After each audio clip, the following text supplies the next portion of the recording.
En 30 minutos, MF Economía e Inversiones y Radio 1000 te traen los principales temas económicos del mundo y de Paraguay con Economía a 1000. Este podcast es presentado por la Bolsa de Valores de Asunción, promoviendo los valores del mercado. Muy bienvenidos, gracias por acompañarnos. Empezamos Economía a 1000 aquí en compañía de Ada Caballero y quien les habla, Prince Boto. ¿Cómo estamos, Ada? ¿Qué tal? Bienvenida. Buen día, Prince, buen día a la audiencia, ¿todo bien y vos? Todo en orden. Cambié mi saludo habitual y por eso quedé así como salida de la cancha, por decirlo así, ¿verdad? Pero bueno, siempre hay que romper ciertos paradigmas. Y ya lo tenemos a nuestro invitado hoy aquí en piso, pero ya dejar todavía en suspenso para quienes no saben quién es, pero obviamente para la gente que nos sigue en las redes sociales se sabe de quién se trata. Y el tema que vamos a abordar, si ya lo puedo lanzar, vamos a hablar sobre el salario mínimo, las implicancias, los alcances, aplicación obviamente de la teoría económica y también eso que se debate siempre, ¿es bueno o no tomarlo como un piso, como un techo al salario mínimo? Pero de momento hacemos rápidamente un pimponeo de las principales noticias económicas del día. Adelante, compañero. MF Economía e Inversiones presenta las principales noticias económicas de Paraguay y el mundo. Ámbito, Donald Trump amenaza con reemplazar a Jerome Powell al frente de la Reserva Federal por alguien más alineado con su agenda, lo que ha impulsado a los mercados a anticipar una política monetaria más expansiva. Los futuros de fondos federales descuentan recortes de al menos 125 puntos básicos en los próximos años, 5 veces más de lo que prevé la Fed, que estima solo 3 recortes de 25 puntos hasta diciembre de 2026. Y de acuerdo con Bloomberg en línea, China y Estados Unidos han confirmado un marco comercial acordado tras las conversaciones en Ginebra y Londres. El Ministerio de Comercio de China informó que Pekín revisará y aprobará las solicitudes elegibles para la exportación de artículos controlados conforme a la ley. En paralelo, Estados Unidos levantará una serie de medidas restrictivas que había impuesto a China, incluso tras los controles sobre etano, software para chips y motores a reacción. Estas acciones siguen a los encuentros previos entre altos funcionarios y a la llamada del 5 de junio entre ambos presidentes que buscó estabilizar los lazos económicos y comerciales. Y aterrizamos ya a noticias regionales. Ada, vamos a Brasil. De acuerdo con la Agencia Brasil, el Banco Central de Brasil justamente ajustó al alza su proyección de crecimiento del PIB para 2025, pasando de 1,9% a 2,1%, citando la fortaleza del mercado laboral y del agro en el primer trimestre, pese a prever una desaceleración de la actividad económica a lo largo del año. El Relatorio de Política Monetaria, publicado el 26 de junio de 2025, destacó que el PIB creció 1,4% en el primer trimestre, impulsado por sectores menos cíclicos como la agropecuaria. Y de Brasil nos trasladamos a Argentina porque medios de ese país también dan cuenta que los exportadores agropecuarios de Argentina aceleraron el registro de envíos de soja y maíz antes del 30 de junio para aprovechar la reducción temporal de retenciones de Milei, que bajaron del 31% al 24,5% en soja y aceite y del 12% al 9,5% en maíz. Esta medida, vigente desde enero, impulsó los mayores volúmenes diarios de licencias desde ese mes, con más de 2,5 millones de toneladas autorizadas solo el jueves por empresas como Bunge, Cargill y Dreyfus. Ya estamos aquí en compañía de nuestro invitado de hoy. Él es el doctor José Tello, economista, profesor y consultor en el sector público y privado. ¿Cómo estamos, profesor? ¿Qué tal? Bienvenido. Muchas gracias por estar con nosotros hoy. ¿Qué tal? Buen día, Prince. Buen día, Ada. Bien, muy bien, contento. Todo en orden. ¿Te agarró el medio no frío en esta ocasión, profesor? Pues Sí, se venía sí, de los días no. anteriores, era así como con poncho por ahí. ¿O estás acostumbrado a este clima? No demasiado. No, en Lima, max mínimo 14 grados, 15 grados. Bueno, todo fue así como 0, 5, sí, totalmente. Y más si uno madruga, bueno, imagino lo que habrá sido. Sí. Profesor, el tema que vamos a abordar hoy es sobre el salario mínimo, muy acorde al tema, considerando todo el debate que se generó y recordando que en Paraguay el reajuste que se hace sobre este salario mínimo legal, o sea, es como cada un año y bueno, una revisión y ligado, anexado a la inflación y que mucha gente dice no refleja realmente el costo de vida. Finalmente, y vi muchos comentarios al respecto, este pequeño reajuste va a la previsional y finalmente uno termina con el mismo salario. O sea, hay un abanico de discusiones, de cuestionamientos con respecto a esto que se conoce como salario mínimo, pero me gustaría ir y arrancar con lo más básico, porque es lo que siempre hacemos aquí, profesor, tratar de que la gente pueda entender los conceptos económicos y cuando te tenemos aquí es obviamente eso, la aplicación de casos. Cuando estamos hablando de salario mínimo, ¿qué nos estamos refiriendo conceptualmente y en la teoría económica? Mira, todos los países, la mayoría de países, digamos, firmaron un acuerdo con la Organización Internacional de Trabajo. Este es un organismo de las Naciones Unidas, por lo cual tienen que establecer un salario mínimo legal, ¿sí? Y en términos prácticos es establecer un piso para el salario, ¿no? Digamos, para aquellas personas que trabajan, digamos, 8 horas al día o 44 horas semanales, le dicen, mira, este es el salario mínimo por lo cual tú le vas a contratar. Le obligas al sector privado y al sector público a contratar a una persona con ese salario mínimo. ¿Sí? Que se considera como piso, no como techo como o piso, como profesor. No, como piso, en términos legales claro. Es un piso, ¿no? Ahora, en términos económicos es un techo, es un piso, está en el medio y bueno, depende del sector, depende de la actividad, depende de la empresa, ¿no? Y una forma, digamos, de ver de manera indirecta si en realidad en términos económicos es un techo o es un piso, es ver cuál es la informalidad o el grado de la informalidad en tu país. Si tu país es muy informal en términos, digamos, laborales, probablemente ese salario legal, ese salario mínimo legal es muy alto, ¿no? Porque es una forma de escapar.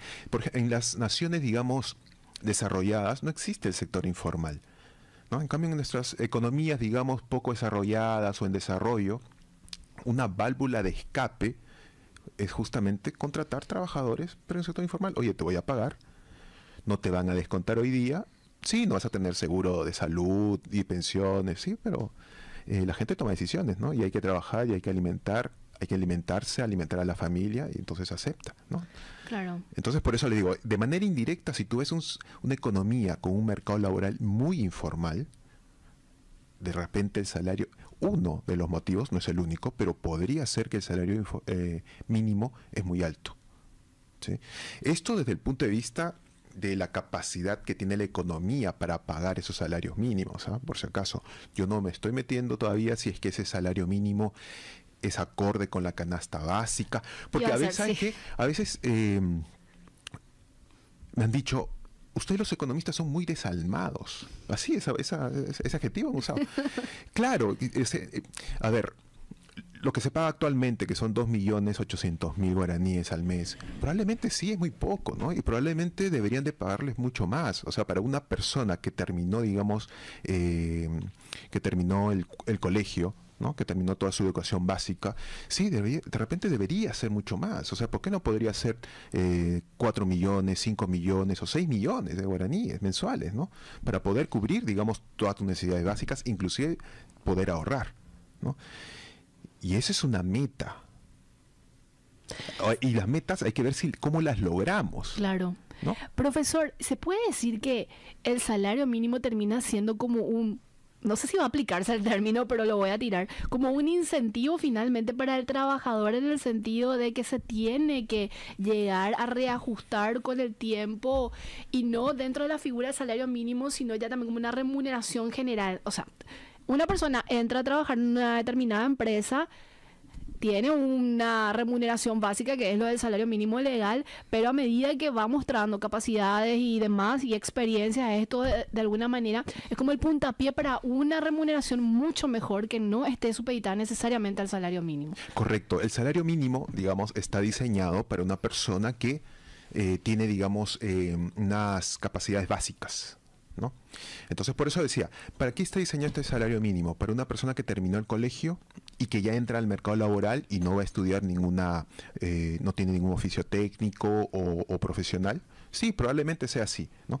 Entonces sí, ahí sirve, digamos, como piso para aquellos trabajadores que tienen mayores habilidades, mayores destrezas, mayor conocimiento. Sí, y también sirve como referencia, porque conforme va, digamos, tiene más experiencia en el mercado laboral, obviamente las empresas le están pagando un poco más, porque de acuerdo a su productividad, y va a servir como referencia ese salario mínimo. Si sube el salario mínimo, probablemente le suban también su salario, aunque no necesariamente es así, porque depende de la empresa, depende del sector. quiero aclarar nomás esta parte también, profesor. Cuando estamos hablando de este concepto y bueno, de este indicador, por decirlo de alguna manera, hablamos de una cuestión muy, muy sensible y todo lo que estamos también debatiendo aquí no es en un sentido de hacer juicio de valor a favor o en contra de la aplicación, sino es justamente qué es lo que muestra la economía en general cuando existe este tipo de determinación. Y en ese sentido, profesor, cuando hablamos de salario mínimo, está indexado, decía, en el caso de Paraguay, y asumo también que en otros países de la región, Sí. y obviamente ahí ya te tiro la pregunta, entre paréntesis, a la inflación, a cómo se vaya moviendo.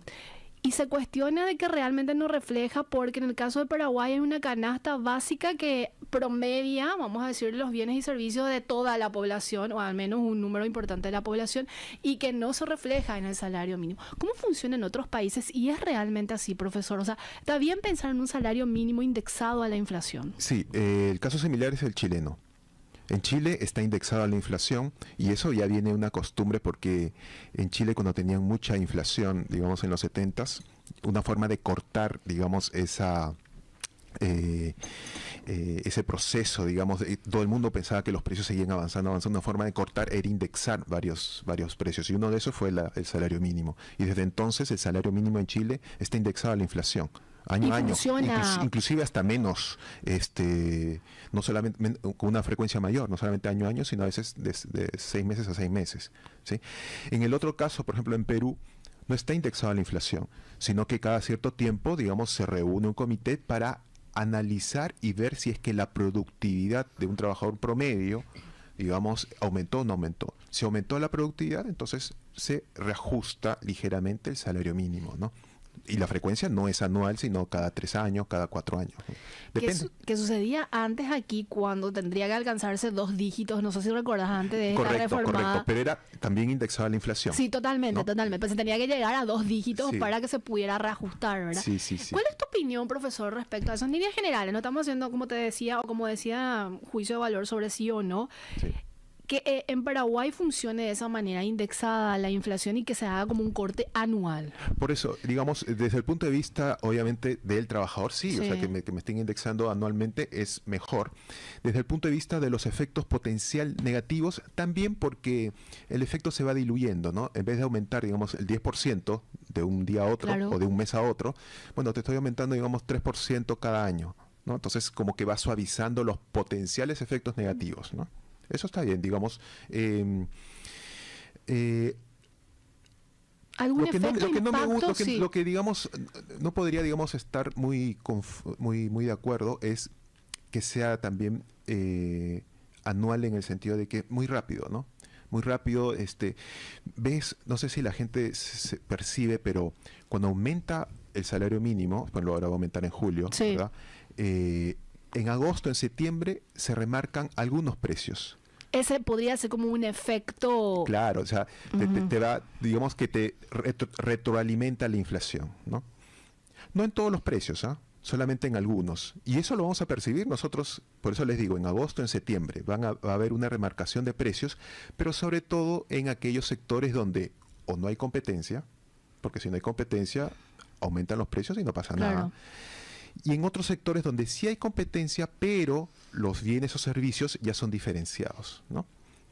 Por ejemplo, te pueden aumentar, digamos, el precio del cocido y del vellú. Sí. Pero si es un cocido y vellú que es estándar, no va a poder aumentar, no va a poder trasladar ese aumento de precios. Pero si es un cocido o un vellú, digamos, un poquito más sofisticado, tiene más cosas, entonces tiene como clientes cautivos. Entonces a ellos sí los puedo trasladar un poquito ese aumento del salario mínimo, ¿no? Por eso le digo, depende claro, del sector. Si hablamos de las implicancias ya por el lado empresarial también, profesor, y hablabas de un componente que no podemos dejar de mencionar, que es la alta informalidad, y de hecho muchas empresas reclutan trabajadores bajo esa condición por el lado, ya lo decías, de beneficio para el propio empleado y también por el lado del empleador, en el sentido de, bueno, voy a pagar menos, pero vas a recibir más, etcétera, etcétera, sin ver más allá, que eso también termina impactando en el empleado, sobre todo cuando llega el momento de jubilarse y de haber acarreado o ahorrado todo lo que podría ser su jubilación. Y se habla de un sobrecosto, profesor, para el lado empresarial. ¿Es así? ¿Representa realmente un sobrecosto hacer un reajuste? Es claro, eso va directamente a los costos, ¿no? Todas las empresas lo que van a hacer van a tener un aumento en sus costos. Y la pregunta es, ¿qué hace la empresa? Exacto. ¿Qué hace la empresa? Por eso le decía. ¿Cómo compensa? ¿Cómo compensa? O sea, la empresa mira, cualquier empresa, cualquier persona que ofrece sus servicios o vende cosas, uno puede poner el precio que se le dé la gana. ¿Está bien? Sí. La cuestión es si la gente te va a comprar o no te va a comprar, ¿no? Aquellos sectores donde la empresa es un monopolio, o de repente hay pocas empresas y forman un oligopolio, se lo van a trasladar todito al precio final. Inclusive hasta más, porque hay que aprovechar. Claro. Hasta más. En cambio, en aquellos sectores donde sí hay competencia, a ver, pues sube tus precios. Hay otro que probablemente no lo suba, que absorbe esos costos. ¿Y cómo no lo va a absorber? Porque va a ser más eficiente. Va a buscar por otro lado de su estructura de costos donde podría compensar, ¿no? Así es como el mercado limpia lo que es empresas eficientes de las menos eficientes. Totalmente. ¿Sí? Entonces, por eso le decía, eso va directamente a los costos de las empresas, por supuesto. ¿Qué va a ocurrir? Y bueno, aquellas que son más eficientes y que están en un mercado competitivo, esas son las que probablemente trasladen ínfimamente esos costos al precio final. Entonces no perjudica al consumidor, ¿no? Pero otras empresas donde existe un poder oligopólico o un monopolio, lo van a trasladar todo al sector, al consumidor final. Y ahí tiene el impacto sobre la inflación. Claro. ¿No? Eso es lo que ocurre. Profesor, con respecto a esto del salario mínimo y de las centrales sindicales, de hecho presentaron como una suerte de cálculo, estimaciones de cuánto realmente debería ser el salario mínimo. Y si mal no recuerdo, superaban los 6 millones de guaraníes, haciendo cálculos de alimentación, vestimenta, salud, incluso educación, muy lejano a los casi 2.800.000 que está estipulado actualmente o que va a regir en julio. La construcción o la posibilidad de una construcción de una canasta de los trabajadores, ¿es posible o no es posible, considerando también antecedentes de la región, profesor? No, claro, es posible. Pero, o sea, tener, digamos, que la canasta básica sea, digamos, de 6 millones de guaraníes, está bien. O sea, ¿quién podría no estar de desacuerdo? Pero vuelvo a decirlo, eso tiene que ser una meta. Pongámonos de acuerdo para que el salario mínimo sea ese valor, pero no por una ley. No, que la economía pueda pagar esos salarios, ¿sí? Porque con una ley podemos hacer de todo. Con una ley también puedo firmar, o le pedimos al presidente que firme para que elimine la inflación, ¿no? O podemos que también firme una ley para que no exista informalidad. No, pues, eso no ocurre con una ley. Eso ocurre en la economía, y en la economía hay muchos factores que tenemos que atender, ¿no? La pregunta sería, ¿cómo llegar a que el salario sea 6 millones de guaraníes? ¿Cómo llegar a que la productividad del trabajador sea similar a 6 millones de guaraníes al mes? ¿No? Y cuando hablo de productividad no es trabajar más, sino es producir más en la misma cantidad de tiempo. Así ¿no? es. Eso yo creo que es la gran discusión, ¿no? Y la discusión va por el lado de los que ofrecen su trabajo, que son los trabajadores, y por el otro lado, que son los que demandan trabajo, que son las empresas, ¿no? Grandes, medianas y pequeñas. En otros países de los que mencionabas, como Chile e incluso Perú, profesor, ¿se indexa a la inflación general o está como determinado por sectores económicos o, por ejemplo, trabajadores, jubilados, etcétera? ¿No se hace ese tipo de cálculos? ¿Es inflación general? En Perú es inflación general. En Chile no estoy seguro, pero creo que sí hacen distinción por 2 o 3 sectores. Sí. Porque varía, imagino, ¿verdad? En lugar de hacer como un promedio, que es el cuestionamiento que se suscita siempre aquí en Paraguay. Y sí, es que, por ejemplo, ahora se paga 2.800.000 guaraníes Sí. al mes, ¿no? Y bueno, y si soy solo, de repente más o menos voy, ¿no? Sí. Pero ¿qué pasa si tengo familia? ¿Qué pasa si tengo 2 hijos? ¿Qué pasa si tengo 3 hijos? Eso no te va a alcanzar para nada, No, ¿no? Al totalmente. contrario, lo estás condenando a una vida, digamos, mucho más difícil a los hijos, ¿no? Profesor, yo tengo muchas más consultas y sé que también, pero yo le estoy robando casi todas las preguntas, pero no importa, lo digo públicamente. Profesor, a la vuelta podemos conversar sobre teorías, porque tengo entendido que hay un economista que incluso ganó en su momento el Premio Nobel de Economía sobre una aplicación de este tipo de casos de salario mínimo en una determinada zona de Estados Unidos y recabó información muy interesante para hablar sobre la eficiencia o no realmente termina teniendo el efecto que se espera al establecer un salario mínimo o no. podemos conversar a la vuelta del corte. Sí, claro que sí. Vamos a seguir hablando con el profesor José Tello a la vuelta del corte sobre el salario mínimo y también teorías respecto al mismo. Vamos a la primera pausa. Seguís escuchando Economía Mil, gracias por la compañía. Aquí en piso con nosotros el profesor José Tello hablándonos sobre las implicancias, los alcances del salario mínimo. Muy, muy interesante, como siempre, el tema que estamos abordando con el profesor. Es momento, Ada, de hacer un paréntesis porque, como es habitual, tenemos que compartir la cifra del día. 80% del salario mínimo es lo que pueden pagar legalmente las MIPYMES a sus trabajadores de acuerdo con la ley vigente. Esto significa un ingreso menor para las familias y también una reducida contribución a la seguridad social, afectando el acceso a la salud, jubilación y protección social. Además, al ser un salario por debajo, cubre aún menos el aumento del costo de vida, que no se siente de un día para otro, sino que aparece con un pequeño rezago, explicó Ana Rojas Viñales, economista, docente e investigadora. Si te interesa descubrir más detalles, puedes escuchar el podcast completo en Spotify, búscalo en el perfil de Economía 1000 y mantenete al tanto de todo. Y más información, pero esta vez ya a nivel nacional. De acuerdo con las declaraciones de Ricardo Gavilán, el director de investigación de la Comisión Nacional de la Competencia, CONACOM no irá contra empresas. Mejor dicho, dice que irá contra empresas, no contra gremio de combustibles, porque justamente se había suscitado una cuestión ahí con respecto a esta investigación que va a hacer la CONACOM. Ricardo Gavilán anunció la apertura de una investigación contra empresas distribuidoras de combustible tras el aumento de precios registrado el fin de semana del 26 de junio de 2025. La pesquisa busca determinar si se trató de una colusión o cartelización entre las empresas, aunque CONACOM aclaró que no se investiga a gremios, sino a las propias compañías. Se utilizarán instrumentos legales para recabar pruebas sobre prácticas competitivas que podrían haber generado incrementos inorgánicos en los precios. ¿Más información, Ada? De acuerdo con el portal del MIC, durante el Foro de Inversiones 2025 entre la Unión Europea y Paraguay, el presidente Santiago Peña presentó la visión de convertir al país en una potencia sostenible de América Latina. Destacó la matriz energética 100% renovable sustentada por la represa Itaipú y Yacyretá y remarcó que Paraguay exporta el 50% de su energía a Brasil y Argentina. También subrayó el potencial productivo con 40 millones de hectáreas cultivables, una posición geográfica estratégica en el corazón de Sudamérica y la tercera flota de barcazas del mundo, proyectando que con inversiones en la hidrovía Paraguay podría alcanzar el primer lugar. Y también, como todos los días, la consultora MEF Economía e Inversiones realiza un análisis económico de determinados temas que es publicado en el impreso ABC y replicado en el portal digital del mismo medio. Y en esta edición se aborda acerca de que China reconfigura su estrategia exportadora y América Latina emerge como pieza clave. El intercambio comercial entre China y América Latina totalizó 209 mil millones de dólares a mayo de 2025, lo que representa un incremento de 2.700 millones de dólares frente al mismo periodo del año anterior.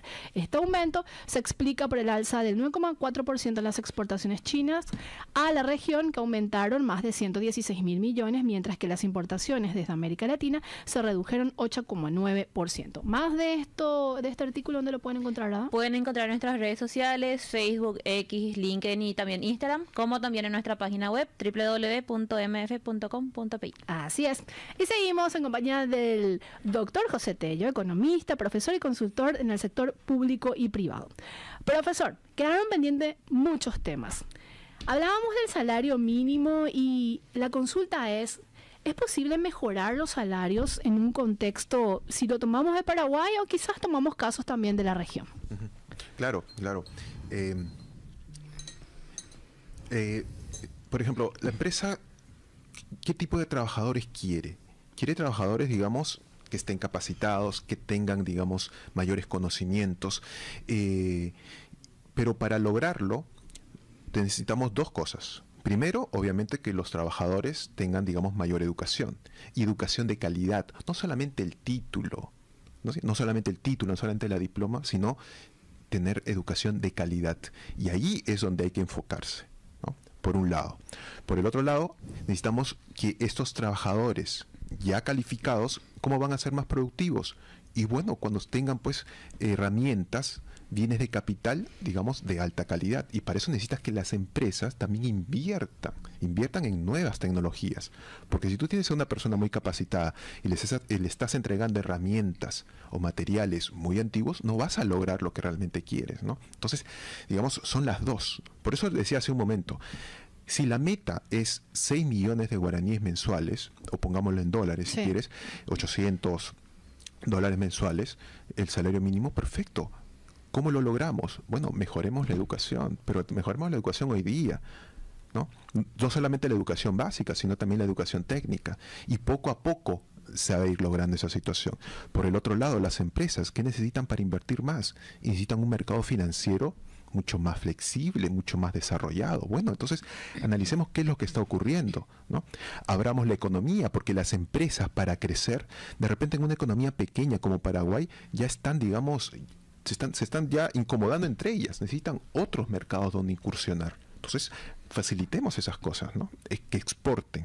Si exportan, van a tener, digamos, mayores necesidades de invertir. Claro. ¿Cómo lo van a lograr? Lo van a lograr con un mercado financiero donde van a tener tasas accesibles y, digamos, recursos de inmediato. Y eso, o sea, son ambas fuerzas las que van a lograr que el salario aumente en el futuro, ¿no? Y no solamente con una normativa que diga y que obligue a establecer un reajuste, tal como decías, profesor, tiene que ser como una cuestión más integral y obviamente una visión mucho más general que debe ser trabajado dentro del sector público y privado, obviamente. Exactamente, porque mira, mi equipo de fútbol en el Perú es Universitario de Deportes. Nunca ganó una Copa Libertadores. ¿Cómo me gustaría que gane una Copa Libertadores? Igual sos fans. Igual soy fan. Entonces, ¿qué cosa hago? Que salga una normativa de la Conmebol diciendo que los clubes más antiguos de cada país pasen directamente a cuarto de final.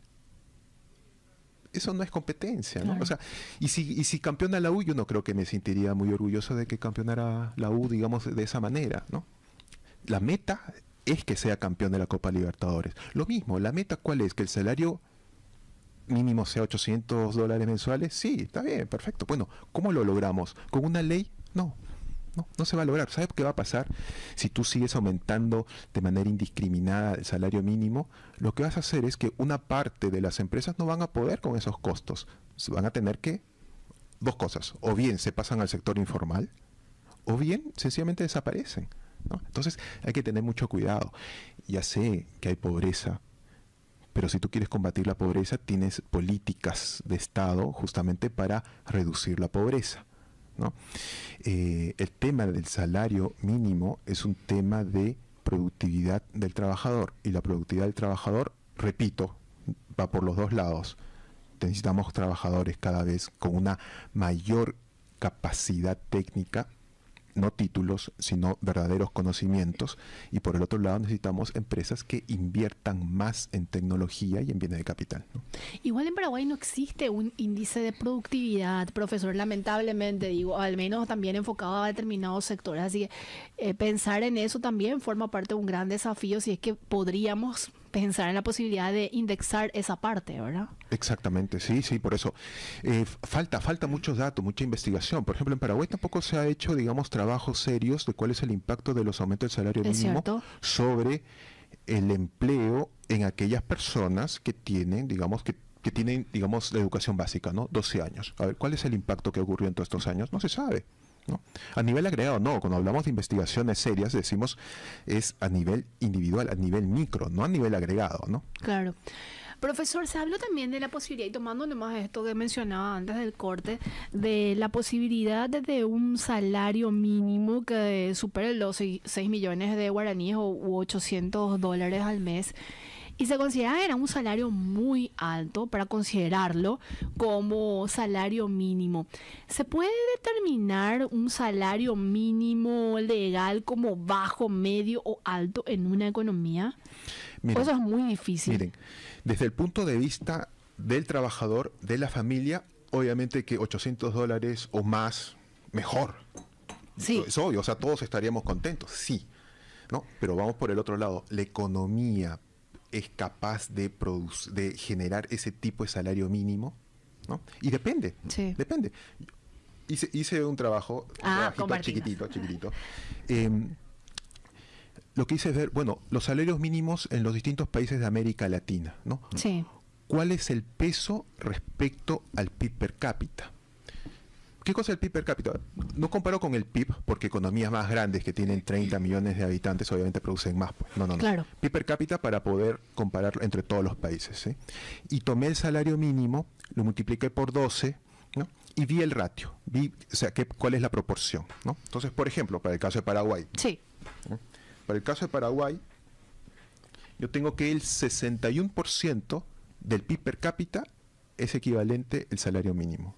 O al revés, el salario mínimo es el 61% del PIB per cápita. Perfecto. Alto, bajo, no sé. ¿Sí? Pero es como si agarramos todo lo que se produce en Paraguay en un año y lo dividimos entre todas las personas, incluidos niños de 1 año, 7 años, 9, dividimos todo. Bueno, eso que le correspondería, entre comillas, a cada paraguayo, bueno, el salario mínimo es el 61%. Veamos a Chile, ya que lo estamos hablando con Chile. En el caso chileno es 37%. Mucho menos. Totalmente. ¿No? Y si lo ves en dólares, el salario en Chile mínimo es de $500. Ok.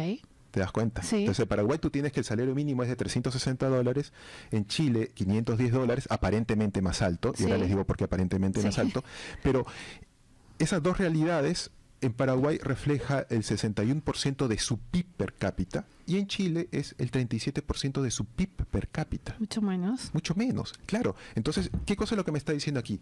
Que la productividad en Chile tiene una capacidad mayor para pagar $500 como salario mínimo, ¿sí? En Paraguay esa capacidad no es todavía, está muy distante, digamos, de lo que ocurre con el caso chileno, ¿no? ¿Y otros países que tengas como ejercicio hecho, profesor? Por ejemplo, Brasil, podemos mencionar. Por ejemplo, Brasil. Una gran economía, ¿verdad? Es una gran economía. Sí. Su salario mínimo representa el 33% de su PIB per cápita. Un poquitito por debajo de Chile. Un poquito por debajo de Chile, sí.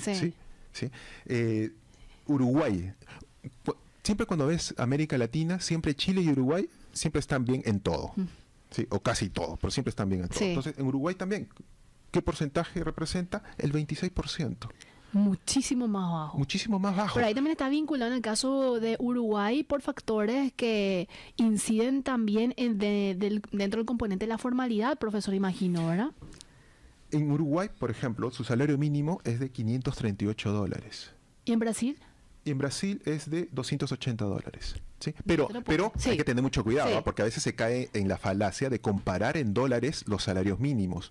¿Por qué digo la falacia? Sí. Y porque alquilar un departamento en Paraguay cuesta en dólares mucho menos que alquilar un departamento en Chile o en Uruguay, que es carísimo. O irse a un restaurante o tomarse un café en Chile, en Uruguay, es mucho más caro que tomar un café aquí en Asunción. Entonces, ese es un buen detalle, por eso profesor. hay que tener mucho cuidado cuando se comparan salarios en dólares. Así directamente no, hay que llevarlo a la realidad a cada país, ¿sí? Por eso yo no comparo los salarios en dólares, yo lo comparo en proporción a su PIB per cápita, para ver qué tan, digamos, la capacidad que tiene el país para pagar esos salarios mínimos. Bueno, el caso de Paraguay está en 60 y tantos %, ¿no? Y me voy al caso extremo. Países como Honduras, Bolivia. Bolivia en dólares es $362, igual similar a Paraguay, por si acaso. Igual su economía está casi dolarizada. ¿Y sabes? Sí. Y bueno, ¿y qué porcentaje representa de su PIB per cápita? 110%. Casi el doble de Paraguay. ¿Me entiendes? O sea, sí. Del PIB per cápita de Bolivia, o sea, todo lo que produce Bolivia lo dividimos entre todos los bolivianos, ojo, mayores, niños, todo. Sí. Bueno, el porcentaje de su salario mínimo es 110%. Y seguramente dirán allá en Bolivia que el salario mínimo es muy bajo. Claro. Sí, probablemente. Y seguramente debería ser más. Claro que sí. Pero es que yo creo que no va la discusión por ahí. La discusión es cómo lo logramos. Y para lograrlo es ser más productivos. Ese yo creo que es el enfoque, el objetivo. Y todos tenemos que ver por qué no somos tan productivos. Y una vez que identifiquemos esos casos, bueno, hay que trabajar sobre eso, ¿no? Profesor, hay teorías, y yo mencionaba en los bloques anteriores de incluso ganadores del premio Nobel, que explican el impacto y bueno, hablan de la eficiencia o no, incluso que genera o no competencia dependiendo de cómo esté la economía y se vuelve elástico o no elástico. ¿Podríamos aterrizar por favor ese término? Y creo que es parte también de lo que vas a desarrollar. Ya le estoy adelantando a... No es. No sé qué. No sabes qué es. No sé, es no sé broma, es broma. Tenés examen la próxima semana, así que sí, hay no, examen. pero esto forma parte también del conocimiento general, profesor. Hay casos y teorías con respecto a eso, incluso se hicieron estudios, profesor. No, claro. O sea, el tema, digamos, el impacto del salario mínimo sobre el empleo es un tema que desde siempre ha sido, digamos, muy estudiado por los economistas, ¿no? A nivel mundial. ¿Desde tiempos inmemoriales desde o que no? existe el salario mínimo. Ajá. Claro, porque a ver, te dicen, vamos a fijar el precio, en este caso de un servicio. Es cierto. Entonces, obviamente, los economistas, no se puede fijar el precio, ¿no? Ahí vas a tener distorsiones, sí, y es verdad, ¿no? Pero ¿por qué fijan el salario mínimo? Y porque dicen que el mercado laboral no es de competencia perfecta. ¿Sí? ¿Por qué no es de competencia perfecta? Bueno, y el caso más sencillo es que no hay información asimétrica. Cuando yo quiero contratar a una persona, yo quiero contratar a un asistente de investigación, ¿sí? Pues no lo conozco. Claro. Me pueden traer todos sus documentos, currículos, todo, pero no lo conozco, no sé cómo es, digamos, en el día a día, en el trato y en cómo va avanzando, qué tan responsable es. Hay cosas que yo no puedo observar, yo no puedo medir. Entonces, ahí es donde se genera la distorsión, porque no sé tu esfuerzo y no sé cuánto te voy a pagar. Claro. De repente te voy a pagar demasiado por tu esfuerzo, o de repente te estoy pagando por debajo de tu esfuerzo, ¿no? Sí. Y las personas conscientes de eso, lo que hacen es, como no se puede observar qué tan esforzado soy, digamos, en mi desempeño, entonces estudio de más diplomados, más maestrías, más doctorados, ¿no? Se distorsionan las decisiones de capacitación por el lado de los trabajadores y se distorsiona la decisión de las empresas de cuánto van a ofrecer en el salario, ¿no? Entonces, en este mercado donde no hay competencia perfecta por un tema de información, entonces dice, bueno, cuando es, digamos, trabajadores con mucha capacidad técnica, digamos, más o menos tienen algo de poder de negociación. No nos metamos ahí. Vamos a lo de abajo, a los que no tienen capacidad, a los que no tienen poder de negociación. Y justamente son las personas que recién terminaron el colegio y entran al mercado laboral. Ahí fijémosle un precio mínimo, ¿no? Entonces, desde que comenzó eso, la respuesta es, oye, pero este es un mercado, si ese precio le estás poniendo por debajo del precio de equilibrio, entonces no pasa nada. Si lo pones por encima del precio de equilibrio, el precio que debería ser, el salario que debería ser, lo que vas a hacer es generar desempleo. ¿Sí? Esa es, digamos, la teoría, y después había que analizarlo y evaluarlo si eso se cumple en la práctica o no. ¿Y se hizo eso? Siempre se hizo, hasta que en los 90s, en el 94, David Carr y Kruger hacen una investigación. Es muy interesante porque esto de ver si sube el salario mínimo, cuál es el impacto en el empleo, es una relación de causalidad, no es una predicción, no es un pronóstico, ¿no? Porque la relación de causalidad lo que quiere mostrar es qué pasa si aumento el salario mínimo, qué pasa con el empleo de las personas manteniendo todos los demás factores constantes. Es decir, si hay o no hay boom económico o recesión económica, si es que este sector sufre algún cambio de tecnología, es desplazado por otro, no, controlando todo, ¿no? Y eso en economía no se puede hacer. No se puede hacer. Tú no le puedes decir a la persona, mira, a ti te aumento el salario mínimo y a ti no. No se puede hacer, ¿no? O te digo, tú sí vas a estudiar en la universidad, pero tú no, y quiero ver a ver qué pasa. No se puede jugar así con la gente. Pero ¿qué cosa es lo que descubrieron estos autores? Que en Estados Unidos, en el estado de New Jersey, se aumentó el salario mínimo. Creo que de $4.5 la hora a $5.5 la hora, ¿sí? Y en la zona en el estado de Pensilvania, pero el Pensilvania del lado este, no ocurrió eso.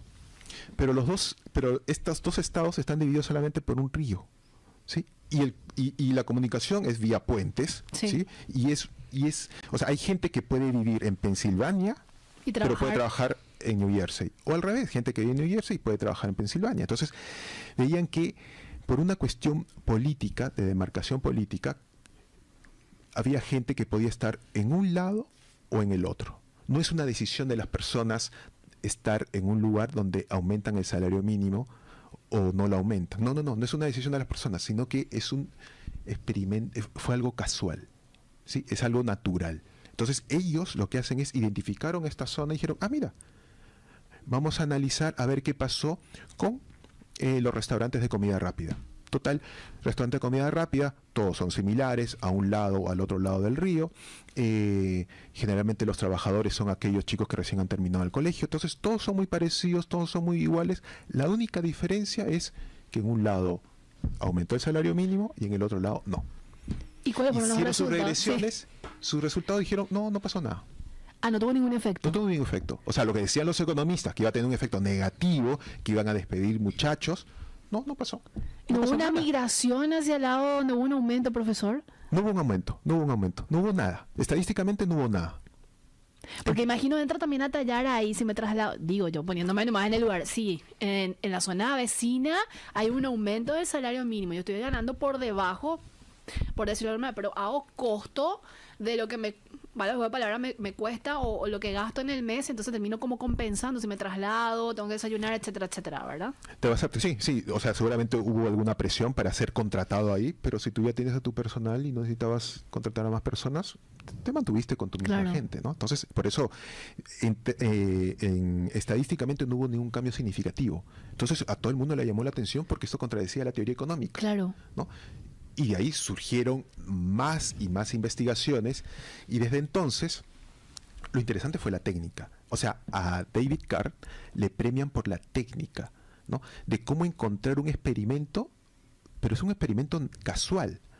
No es un experimento que fue diseñado, no, fue casual y él lo identificó y ahí hizo, digamos, el estudio, ¿no? Por eso le dan el Premio Nobel de Economía, ahora en el 2021 le dieron. Sí, después de mira cuántos años, sí. Y a partir de eso, otras investigaciones también trataron de utilizar la misma técnica en otros países y los resultados, por un lado, positivos, por otro lado, negativos, por otro lado, neutro. Al final, o sea, hoy en día, la situación es depende, porque muchas empresas, como dije al inicio, pueden trasladar esos sobrecostos. Aquellas empresas que no pueden trasladar esos sobrecostos, bueno, van a tener que despedir gente, ¿sí? En el primer mundo. Pero en el tercer mundo, esas empresas no despiden gente, sino se pasan al lado informal. Claro. Entonces, por eso digo, depende. Los efectos van a cambiar dependiendo del país, dependiendo de esas válvulas de escape que existen. Profesor, tener una política salarial un poco más flexible y que no se supedite solamente a estar indexado al salario mínimo, ¿es posible? ¿O está bien como empezar utilizando todavía este tipo de instrumentos de hacerlo vía inflación y bueno, después ir incorporando otros componentes como el nivel de productividad? ¿Cuál es tu opinión? Yo creo que debería, digamos, en paralelo tener alguna referencia con respecto a la productividad, ¿no? Cómo va yendo la productividad laboral en el país, ¿no? Inclusive hasta por sectores, ¿no? Para visualizar cómo va, porque muchas veces uno dice, sí, crecen los precios, pero la productividad de repente está estancada, ¿cierto? ¿no? Entonces, tienen que ir los dos de la mano. Entonces, si tú visualizas la productividad del trabajador, que repito, es de responsabilidad de dos, tanto el trabajador como la empresa, podrías, digamos, empezar la discusión diciendo qué pasa con la productividad, por qué no está subiendo la productividad, preocupémonos por eso, ¿no? Consultaba esto, profesor, porque asumo que en los países que mencionaste, cuando hablamos por salario, por segmentos o tipo de trabajadores, hay algunos que tienen mucho más riesgo desde contraer enfermedades, accidentes, etcétera, etcétera, como incluso acá en el sector público aparece, sobre todo para las fuerzas públicas, como expuestos a riesgos y demás, y se les paga un adicional por eso. Y cuando hablamos del salario mínimo en general, no hay esa discriminación de una persona que está más expuesta versus la que no está, y es como que eso se genera cierta distorsión también dentro de eso. Correcto. El salario mínimo es un promedio, como le dije hace un momento. O sea, también podemos entrar a la discusión, bueno, ¿qué pasa si tengo 2 hijos, 3 hijos, 4 hijos? También podemos cambiar el salario mínimo, ¿no? Pero hay que tener cuidado porque después puedes generar incentivos para que las familias tengan más hijos, porque va a aumentar de manera exógena tu salario mínimo, ¿no? Claro. Entonces Igual la bonificación familiar está como que compensando ciertamente, ¿verdad? Si es formal. Sí es formal. Es cierto. El tema es, a ver, cuando se arman las mesas de trabajo, sí, hay un trabajador que no está representado y es el trabajador informal. Coincido. Todos somos formales, todos somos empresarios formales, todos somos trabajadores formales. Pero el efecto, ojo, del salario mínimo es de aquellos trabajadores con la capacidad mínima de formación. Bueno, ¿y quiénes le representan a ellos? ¿Quiénes representan al que no está contratado? Nadie. Nadie piensa en ellos, pues. Ese es el problema. Y que son los que terminan afectados, ¿verdad? En el sentido de, bueno, sí, hay un aumento en el salario mínimo de manera anual, pero siguen manteniendo el mismo salario. Y la brecha es como que se va extendiendo entre el ingreso que percibe un informal versus un formal. Exactamente. Por eso es mejor trabajar sobre ellos. ¿Qué está ocurriendo? ¿Por qué tienes, digamos, esa capacidad tan baja? ¿Qué podemos hacer? ¿Qué ocurrió? Porque seguramente ese mismo camino hay muchos jóvenes que están empezando por ese camino que les va a ir, digamos, mal, porque van a tener un salario muy bajo, ¿no? Pero no un salario muy bajo porque los empresarios sean malos, sino que lamentablemente la capacidad técnica no fue, digamos, la suficiente. Porque puedes tener, como les dije hace un momento, puedes tener tu diploma, egresado de tal lugar, terminé el colegio, está bien. Pero en la vida real, el diploma, eso a veces no sirve. En la vida real es, oye, tu productividad. ¿Qué tan bueno eres para hacer estas cosas? Y si no eres bueno, de repente eres bueno para otras, ¿no? Totalmente. Profesor, reflexiones finales a modo de remarcar. A mí me pasó una clase, profesor, así que si me tomas examen, yo te paso con 10, como siempre. Reflexiones finales. Y yo creo que el salario mínimo debería ser una meta, sí, ¿no? Y donde toda la sociedad debería hacer todo el esfuerzo e identificar por qué el salario real no es igual a esa meta. ¿Okay? Y ahí es donde hay que poner el esfuerzo. El tema es que la meta no la alcanzas pues de un día a otro o de un año a otro, pero es paso a paso se va llegando, ¿no? Claro. Y ver obviamente las experiencias en otros países. ¿Qué es lo que ocurre? Muchísimas gracias por el tiempo, profesor. Desearte un muy feliz fin de semana y bueno, nos reencontramos dentro de un mes, ¿te parece? Muy bien, nos vemos. Vamos a seguir monitoreando lo que está pasando a nivel internacional, que también tenemos que tocar un aspecto sobre eso. Claro que Nuevas cosas que se van moviendo en el tablero. Gracias, profesor. Nos un lindo vemos. día. Igualmente. Estuvimos con quién, Ada? Doctor José Tello, economista, profesor y consultor en el sector público y privado. Nosotras nos despedimos, nos reencontramos el próximo lunes. Así es. Que tengan un excelente fin de semana. Este podcast es presentado por la Bolsa de Valores de Asunción, promoviendo los valores del mercado.